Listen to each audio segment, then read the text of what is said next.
"Talk dirty to me," he said on our 1-year anniversary. We were in bed, making love. I felt a rush of panic in my chest. Fear. "Tell me how you feel," he grunted again. And I felt my mouth go dry, my heart racing as I panicked, and my mind went totally blank. What did he want me to say? What did he want me to do? Finally, awkwardly, I opened my mouth and whispered, "Your penis feels really good." Silence, like a tumbleweed rolling across a street in the Old West. He didn't ask again. He closed his eyes like he was concentrating, and I wondered what he was thinking of. I wondered where he went. But the worst part happened later that night. It was a little after 2 a.m. when I woke up and found the bed empty. I pulled on my robe and padded out to the living room, thinking he'd gone to get a drink of water or something. And then I heard a sound that sent a chill through my whole body. A female voice. Moaning. My palms sweaty, I crept around the corner and saw him. The man I loved, Kevin, sitting at the computer naked, touching himself. We'd just made love a few hours before, but here he was masturbating and watching porn. I've always wondered why guys do that. Why would you need to watch porn when you've got a real woman right there? On the screen was a girl, not even a very pretty girl, not much prettier than me, touching herself and moaning and saying the dirtiest, naughtiest things. Things a good girl like me would never think of. Things I thought I could never make myself say. Even though I felt devastated and betrayed, I just couldn't look away. And then I looked at Kevin's face and saw a smile like I'd never seen before. In a year together, I'd never seen him look so happy and masculine and satisfied. I know I don't have to tell you how worthless and ugly I felt. How I felt like I could never measure up to his fantasies I never even really knew he had. And I thought of the times we tried to experiment and I'd wanted him to try new things and he'd just grumble like a sad puppy. I acted like I was asleep when he came back to bed. Like I'd been asleep the whole time, burying my face in the pillow so he wouldn't see the tears. He spooned me, and I shuddered, and I had to bite my tongue so I didn't tighten up. And I lay there for hours thinking and making a decision. I thought of how I looked in the mirror. I'd never be a supermodel. I'd never be 22 again, thank God. I'd never be a porn star and never wanted to be. And lying there, feeling his breath on my neck, I knew I could do one of 3 things. I could ignore that this ever happened, bury my head in the sand and pretend we were happy. I could confront him. I could get mad at him for looking at other girls and thinking about other girls. I could be furious and yell at him and forbid him from ever looking at porn again and end up pushing him farther away. Or I could make the choice I did. I could learn the secret fantasies of my guy. Of all guys. I could learn the sexual psychology of men, why men want what they want, instead of sticking my head in the sand like most women. And I could learn to play his secret desires like a violin, and inspire him to give me everything I've ever fantasized about.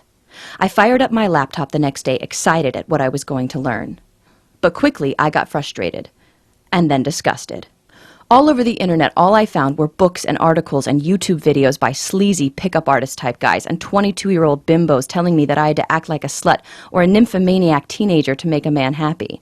And I knew that couldn't be the truth. I knew that getting what I wanted didn't have to mean giving up who I was. So I went on a mission to find out the truth. The next few months were a thrill and a rush of revelations. I made myself watch porn, and instead of being disgusted and judgmental, I acted like a scientist. I asked myself why men seem to need this stuff so much. I studied what the most popular porn stars in the videos whispered in their husky voices and discovered the secret rocket fuel for the male ego. Through a forum, I tracked down a retired phone sex expert who played fantasy girl for thousands of men. She taught me the power of the feminine voice, the exact tone that bores into a man's mind, and what men are really seeking emotionally when they think they're seeking sex. I got my best guy friends fall over drunk until they finally broke the bro code and told me what they really wanted and what they really dreamed of. I booked time with a sex therapist all by myself and scribbled furious notes as she explained why men can become erotically impotent with women they love and how to keep it from ever happening to you. I read books and websites and blogs and interviewed college professors about evolutionary psychology and why men are wired the way they are. I read Smut Written for Men and studied exactly why some stories got 5-star ratings from guys, while others I thought were really good were ignored. And then, with all this jumbling around in my brain, I started writing. I sat down at my laptop and boiled everything I'd learned and discovered into 33 powerful tricks and techniques that would wake up the animal in my man and fix his hunger right on me where it belongs. Thumbing through the finished file, I felt a heat through my whole body, my cheeks flushed with pride. I'd done it.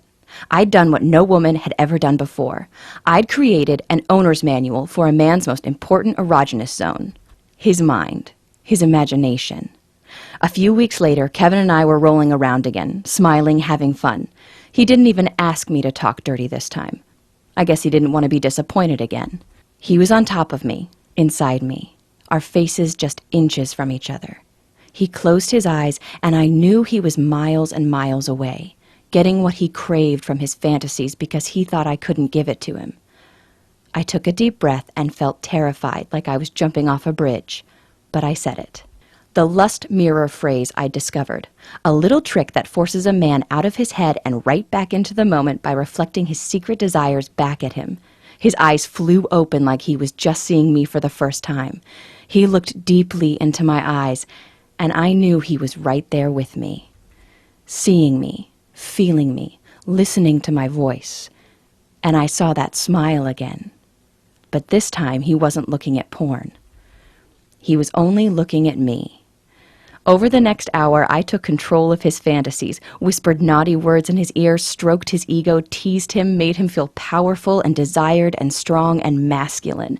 And in return, he opened up and gave me everything. He made dirty, amazing, wonderful love to me, touched me, whispered to me, asked me about my fantasies and fulfilled them, gave me intense pleasure again and again that lit every cell of my body on fire and left me flushed and exhausted and happy in a way I never thought I would feel.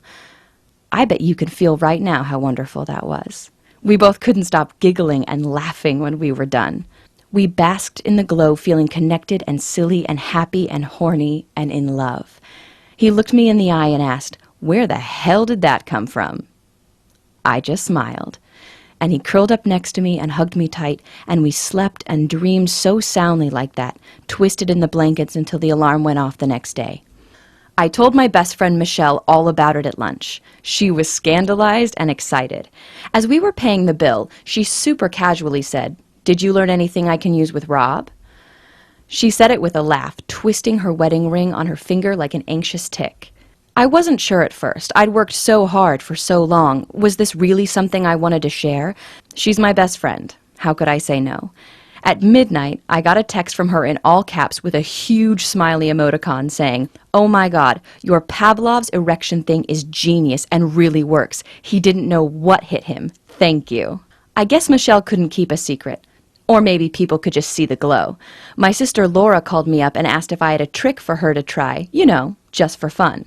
Laura was always single and was always complaining that guys pulled away after a couple dates. She said she used the cuddle hormone technique I created with a guy while sitting at dinner. She got to work the next day to find a huge bouquet of flowers and a note begging to take her out again.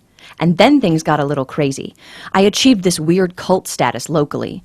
Friends, family, 22-year-old girls to 70-year-old recent divorcees, to my mom, who I refused to talk about any of this stuff, started to use my techniques, and raved about how simple and easy and magical it was to make a man a monogamy addict this simple way, to take away all his distractions like you're suddenly the only woman on the planet for him.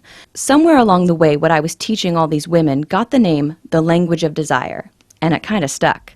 Because that's what it is, the secret erotic language of the masculine mind. Which brings us to now.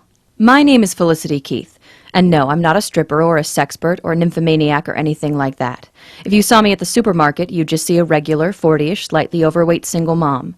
But that's not what my boyfriend Kevin sees at all. When he looks at me, he sees his lover he could never live without. Even though just 18 months ago, I thought we were doomed. Now, I'm about to unlock this door for you, but first there's something I desperately need you to understand about love and passion and lust and the minds of men. Because this isn't just a power, it's a responsibility.